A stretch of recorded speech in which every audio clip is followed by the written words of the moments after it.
చలం. స్కూల్లో చదువుకునే రోజుల్లో బాగా శ్రోత్రియంగా ఉండేవాడిని. మా పెద్దవాళ్ల కన్నా ఎక్కువ ఆచారము, నిష్ఠ ఉండేవి నాకు.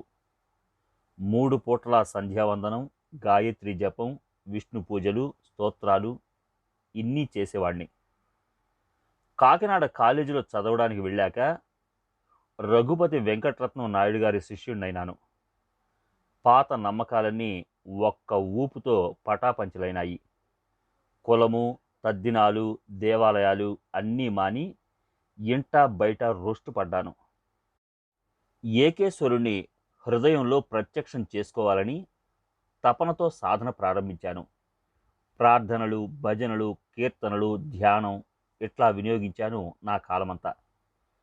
చదువు తర్వాత ఆ కాలేజీలోనే ఉద్యోగం చేస్తూ నా కాలాన్నంతా బ్రహ్మమత సాధనకు ఉపయోగించాను. మా ఇల్లే ఒక బ్రహ్మమత కేంద్రమైంది. కానీ ఇంతలో నా వ్యక్తిగత జీవితంలో స్త్రీ సమస్యలు ఎక్కువై ఏ పశ్చాత్తాపము, దైవభక్తి నాకు విరామము, విముక్తినివ్వకపోయేటప్పటికీ సెక్స్, రొమాన్స్ విషయమై యోచన, ఆ జ్ఞానం కోసమై పశ్చిమ దేశాల సెక్స్ పండితుల గ్రంథాలు చదివి ప్రచారంలో ఉన్న నీతిని ప్రశ్నించుకోసాగాను. బ్రహ్మ సమాజం నుంచి దూరమైనాను. నీతిపై, జీవితపు విలువలపై సందేహాలు నన్ను గట్టిగా ఆలోచింపచేశాయి. దయామయుడైన ఈశ్వరుడికి శోక, లోప, సంకట భూయిష్టమైన ఆయన లోకానికి సమన్వయం కుదరక ఈశ్వరుడు ఉన్నాడా అనే సందేహం గట్టిగా పట్టుకుంది. ఈ జగత్తుకి, జీవితానికి ఓ అర్థం ఉంటే, వీటి వెనక ఓ సత్యం ఉంటే, పరస్పర విరుద్ధమైన ఆ విలువలకి ఓ సమన్వయం ఉంటే, దాన్ని తెలుసుకునే మార్గం లేదని, మానవుడి మనసుకి అంత శక్తి లేదు గనక ఎంత తరిచి చూసినా అది ఓ గుడ్డి వలయంలో తిరగడం తప్ప ఇంకేమీ సాధించలేదని నిశ్చయించుకున్నాను. కానీ ఎప్పుడూ అన్వేషించడం మాత్రం మానుకోలేదు. ఎంత అర్థం లేకపోయినా సత్యాన్వేషణ అనేది నా జీవితానికి ఓ ప్రధాన లక్షణమైపోయింది. ఏదో నా మనసుని, ఆలోచనలని మించిన విశ్వాసం ఉండేది. నాకు దొరకనిదేదో సొల్యూషన్ ఉందని, ఈ లోకము, జీవితము అర్థవిహీనం కావని.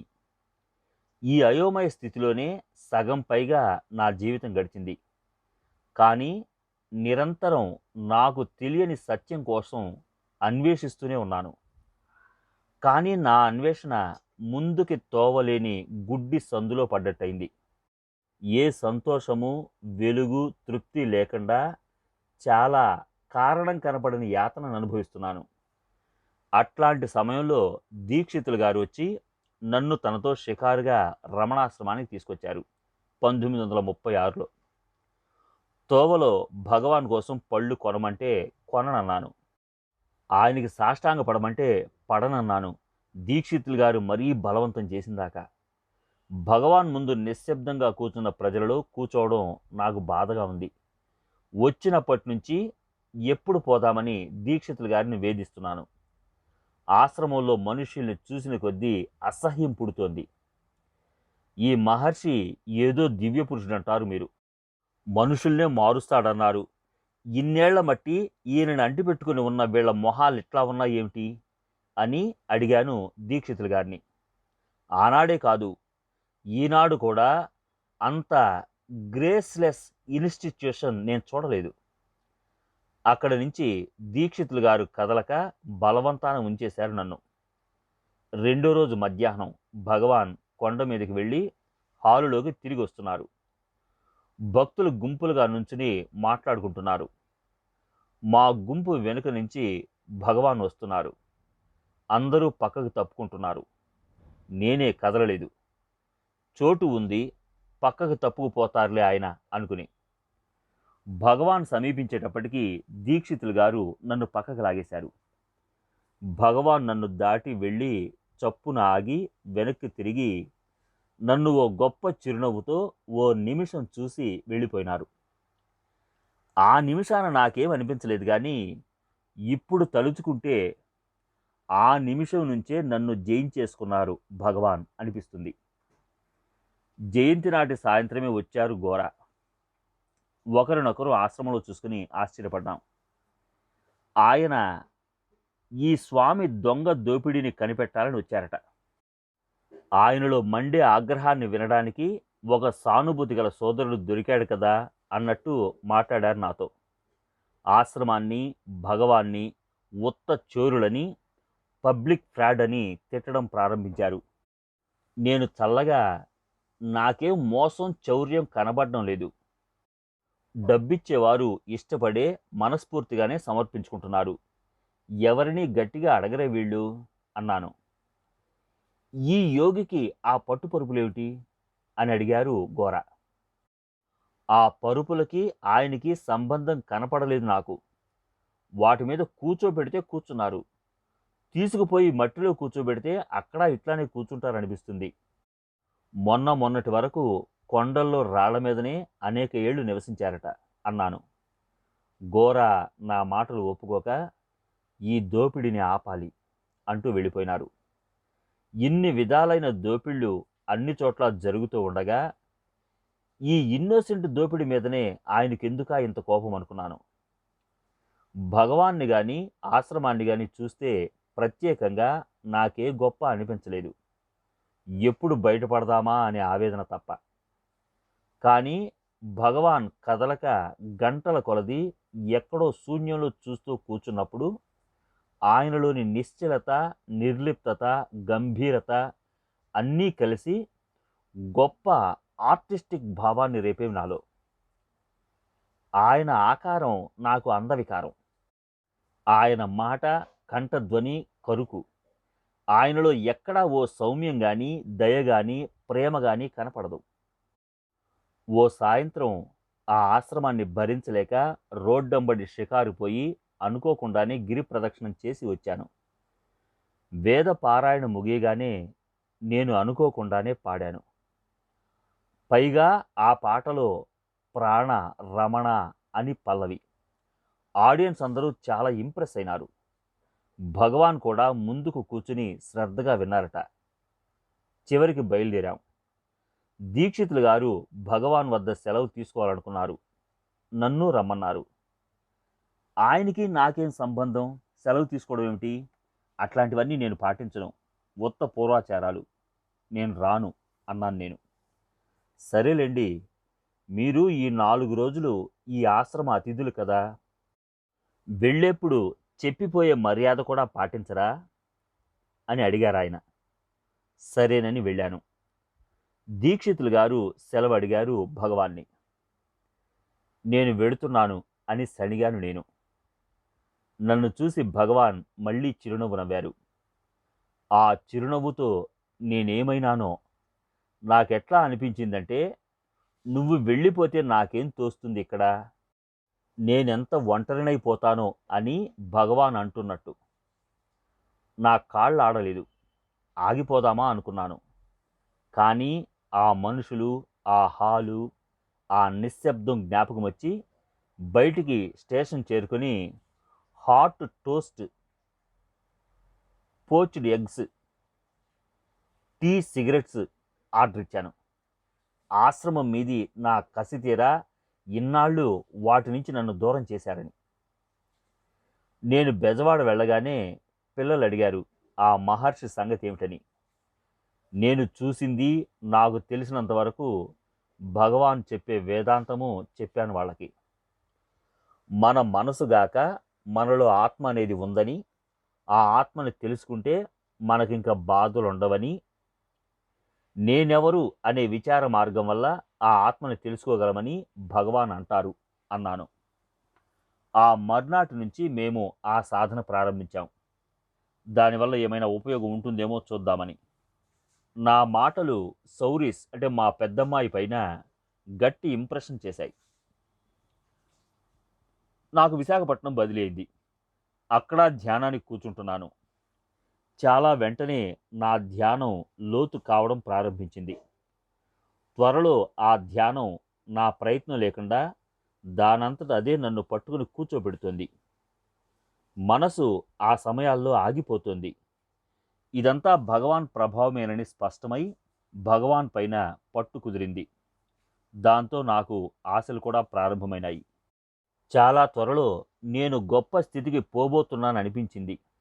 నాకప్పుడు తెలియలేదు ఆ ధ్యానమంతా భగవాన్ అనుగ్రహమని, ఆత్మ వల్ల కలిగే ఆనందం అంటే ఏమిటో రుచి చూపి విశ్వాసాన్ని బలపరచడానికి ఆయన చేస్తున్న సహాయమని, ఆ స్థితి నా సొంతం కావాలంటే నేను కష్టపడి రక్తం కార్చి ఏళ్లకేళ్లు సాధన చేస్తేనే గాని లభ్యం కాదని నాకానాడు తెలీదు. ఇంత జరిగినా నా మనసులో ఏ విశ్వాసము లేదు భగవాన్ పైన. భగవాన్ చెప్పే వేదాంతంలో అసలు నమ్మకం లేదు. ఆయన నన్ను ఎక్కడికో నడుపుతున్నారు. నడవని, ఏం జరుగుతుందో చూద్దామని నా యాటిట్యూడ్ తప్ప.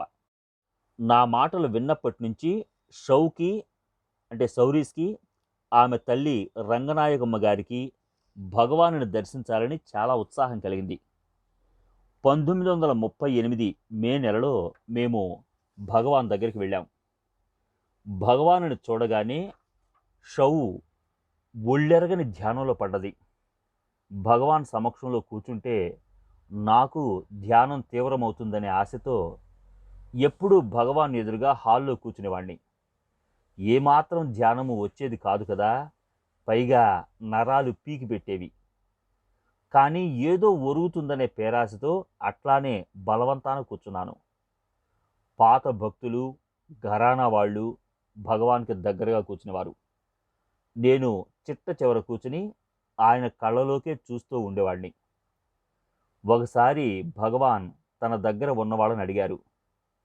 అందరూ లేచిపోయినా కదలక కూర్చున్న నన్ను చూపి, ఎందుకు అన్ని గంటలు అట్లా కూర్చుంటాడు అని. వాళ్ళేదో అన్నారు. అది నాకు అర్థం కాలేదు. నాకేం కావాలి? ఆధ్యాత్మిక ఉన్నతి. ఆ సంగతి భగవాన్కి తెలీదా అనుకుని మాట్లాడకుండా ఊరుకున్నాను. నా తలనొప్పులు కుదిర్చి నా ఆరోగ్యం బాగు చేయమని అడగాలని ఉండేది. కానీ అది భగవాన్కి తెలీదా? ఆయన అవసరం అనుకున్నప్పుడు ఆయనే కుదురుస్తారని ఆయన్ని అడగనే లేదు. అన్నేళ్లలోనూ ఆయన్ని ఎప్పుడూ ఏమీ అడగలేదు. అటు తర్వాత 3 ఏళ్ళు వీలైనప్పుడల్లా భగవాన్ దగ్గరికి వస్తూనే ఉన్నాం నేను, సౌరీస్. ఎక్కువసార్లు సౌరీస్ ప్రోద్బలం వల్లనే వచ్చేవాణ్ణి. అదిగాక నాకు ఆశ ఉండేది. ఎంత బాధగా ఉన్నా భగవాన్ దగ్గర కొన్నాళ్ళు గడిపితే నా ధ్యానం బలమవుతుందని, దాని మూలాన ఆనందాలటుంచి నా బాధలు తగ్గుతాయని. అరుణాచలం రాగానే సౌరీస్ గొప్ప ధ్యానంలో పడేది. ఇక్కడి నుంచి కదలమంటే ఏమీ ఇష్టం ఉండేది కాదు. భగవాన్ అటు నుంచి వస్తూ పోతో సౌరీస్ దగ్గర ఆగి చిరునవ్వుతో కొంతసేపు చూసి వెళ్ళేవారు. నేను బలవంతంగా హాల్లో కూర్చునేవాణ్ణి. మళ్ళీ ఇంకోసారి అడిగారు దగ్గరున్న వాళ్ళని, ఏం కావాలి, ఎందుకు అట్లా కూర్చుంటాడు అని. అప్పుడు నేను మాట్లాడలేదు. ఏం భగవాన్కి తెలీదా ఏం కావాలో అనుకుని అహంభావపడేవాణ్ణి. ఇప్పుడు తెలుస్తోంది భగవాన్ ప్రశ్నకి అర్థం. నన్ను చూస్తే కూర్చుంటే ఏమొస్తుంది, తనకు తాను సాధించుకోవాలి కానీ అయి ఉంటుంది అని. ఆశ్రమంలో ఆడవాళ్ళు ఉండడానికి వీల్లేదు. మాకు నిలవ నీడ ఉండేది కాదు. కొన్ని రోజులో వారాలో పట్టుమని భగవాన్ దగ్గర ఉందామని గట్టి నిశ్చయంతో వచ్చినా పరిస్థితులు వ్యతిరేకించేవి, లేదా లోపల నుంచే భరించరాని ఆవేదన పుట్టుకొచ్చేది. ఆశ్రమం భోజనం జబ్బు చేసేది. ఏదో రాక్షసి నోట్లో చిక్కినట్టుండేది. ఎప్పుడు పోయి బయటపడదామా అని కొట్టుకునేవాణ్ణి. అందరూ భగవాన్ దగ్గర శాంతి శాంతి అనేవారు. నాకు భరించరాని అశాంతిగా ఉండేది. అరుణాచలంలో ఉన్నంతకాలం ఏ ధ్యానమో నా వైపు వచ్చేది కాదు. ఇంక ఎన్నడూ ఆశ్రమానికి రాకూడదని ఎన్నో శపథాలు చేసుకున్నా తీరా వెళ్ళిన నిమిషం నుంచి తిరిగి ఎప్పుడు భగవాన్ దర్శనానికి వెడదామా అని మనసు పీకేది. నాకేదో ఒరుగుతుందనే నా ఆశే కాక ఏదో నాకే తెలియని ఆకర్షణ నన్ను భగవాన్ దగ్గరికి ఈడ్చుకొచ్చేది. ఆ 3 ఏళ్ళు నా ప్రయత్నం లేకుండానే నన్ను ధ్యానం నిలేసి కూర్చోబెట్టింది. కానీ ఆ ధ్యానం అంతకన్నా ముందుకు సాగలేదు. ముఖ్యం, నా అనారోగ్యం ఆటంకమని తెలుస్తుంది. ఆ అనారోగ్యాన్ని తీసేయగల నాథుడు లేడు. ఆ ధ్యానం వల్ల నా బాధలవి పోలేదు గాని, నాకిదివరకు తృప్తినిచ్చే సౌఖ్యాలన్నీ పోయినాయి. దేంటోంచి ఏ సుఖము రాదు. ప్రతిదీ విసుగు. సౌఖ్యాలు తీసేసి బాధలట్లానే ఉంచిన ఆ ధ్యానం పైన కోపం ఎక్కువైంది. పెద్ద దుర్గతిలో పడ్డ జీవచ్ఛవాన్నైనాననిపించింది. అట్లాంటి స్థితిలో లీలగారు వచ్చారు. ఆమె వచ్చినప్పటి నుంచి ఇదివరకున్న జడత్వం పోయి కొత్త ఆశలు, ఏదో జీవితం వెలగబోతుందనే ఉత్సాహము కలిగాయి. కానీ త్వరలో తగాదాలు ప్రారంభమైనాయి. ఆమెతో స్నేహం మూలాన 4 ఏళ్లు భగవాన్ని దర్శించలేదు. చివరికి ఆమెను బలవంతం చేసి ఆమె పిల్లలతో సహా భగవాన్ దర్శనానికి వచ్చాం. భగవానుని చూస్తే వాళ్ళెందుకో వణికిపోయి ఆయన ఎదుట పడకుండా దాక్కునేవారు. నన్ను మాత్రం భగవాన్ ఒకటే పలవరించి దగ్గరికి వచ్చి కూర్చోమని పిలిచి హాస్యాలు కూడా చేశారు. నేను దీక్షితులు గారికి రాసిన ఉత్తరాల పుస్తకం తెప్పించి నా చేతే చదివించి విని చాలా ఎంజాయ్ చేశారు. లీలగారు వెళ్ళిపోవాలని తొందరపడుతున్నారు. కానీ ఏదో ఒక అభ్యంతరంతో ప్రయాణం రోజు నుంచి రోజుకి ఆగిపోతుంది. చివరికి ఓ రోజు నిశ్చయించుకుని భగవానుని సెలవు అడగబోతే, అన్నాళ్ళు అంత దయగా ఉన్న భగవాన్ కారణం లేకుండానే ఉగ్రులై సరిగా సెలవియ్యలేదు. అందుకని మళ్ళీ 2 రోజులు ఆగి చివరికి భగవాను నుంచి సరిగా సెలవు తీసుకోకుండానే వెళ్ళాడు చలం, లీలగారి వల్ల తొందరపడి. వెళ్ళి రైలెక్కింది మొదలు 4 ఏళ్లు నేను పడ్డ అవస్థలకు అంతులేదు. చివరికి మమ్మల్ని చిన్నప్పటి నుంచి పోషించి పెంచిన మా ఒయ్యి చచ్చిపోయిన తొందరలోనే అరుణాచలం వెళ్ళాలని నిశ్చయించుకున్నాం. ఆనాడు మాకు మిత్రులు లేరు, ఆదాయం లేదు, ఒక్క భగవాన్ తప్ప ఎవరూ కనిపించలేదు. నాకేమో ఆయనపై ఏ విశ్వాసము లేదు మమ్మల్ని రక్షిస్తారని. డబ్బు ఆదాయము లేని మేము ఏ విధంగా అరుణాచలంలో ఉంటాం? ఏమైనా సరే అక్కడికి పోయే చూద్దామని నిశ్చయించుకున్నాం. పైగా భగవాన్కి కూడా చాలా జబ్బుగా ఉంది, బతకరంటున్నారు. అయినా మాకంతకన్నా శరణ్యం లేదు. 1950 మొదట్లో వచ్చి ఓ ఇల్లు పాక అద్దెకు తీసుకున్నాం. భగవాన్ అంత జబ్బులోనూ ఎంతో ఆదరంగా చూశారు మా వంక, మా రాకకే ఎదురు చూస్తున్నట్లు. త్వరలోనే భగవాన్ అస్తమించారు. మేము ఆయన ముందు చావాలని వస్తే ఆయనే మా ముందు వెళ్ళిపోయినారు. భక్తులందరూ వెళ్ళిపోయారు. రమణ నగర్ ఎడారైంది. పగలే దొంగలు ఇళ్ల తలుపులు కిటికీలు తవ్వి తీసుకుపోతున్నారు. ఆశ్రమం మేము మాత్రమే మిగిలాం. కానీ నిర్యాణమప్పుడు తరువాత భయం పుట్టించే ఒంటరితనంలోనూ భగవాన్ మమ్మల్ని ఆదుకుని అర్థంగాని ధైర్యమిచ్చి రక్షించారు. భగవాన్ వెళ్లే ముందు తాను ఇక్కడే ఉంటానన్నారు. ఆ విశ్వాసంతోనే ఇక్కడే ఉండిపోయినాం. అదీగాక ఇంకెక్కడికి పోము. ఏడాది గడిచింది. మా డబ్బు, నా ఆరోగ్యము సన్నగిల్లాయి. చివరి దశను సమీపిస్తున్నాం. అప్పటికీ నాకు దేవుడిలో కానీ కర్మలో కానీ చావు తర్వాత బతుకులో కానీ విశ్వాసం లేదు. ఏదన్నా చేస్తే భగవాన్ ఒక్కరే చేయగలరనే విశ్వాసం మాత్రం ఉంది. కానీ భగవాన్ చేస్తారని ఏ ఆశ లేదు. అరుణాచలం వచ్చినప్పటి నుంచి షౌ చాలా గొప్ప స్థితిలో ఒంటరిగా సమాధిలో కూర్చుని ఉంటుంది. 1951 ఆగస్టు 15న షౌకి ఈశ్వరుడు ప్రత్యక్షమై తను చెప్పినట్లు నడుచుకుంటే ఇంకా ఈ ఇంటిని మమ్మల్ని తాను నడుపుతానని, దిక్కులేని మమ్మల్ని రక్షిస్తానని, భగవాన్ మమ్మల్ని కనిపెట్టమని తనను పంపారని చెప్పారు.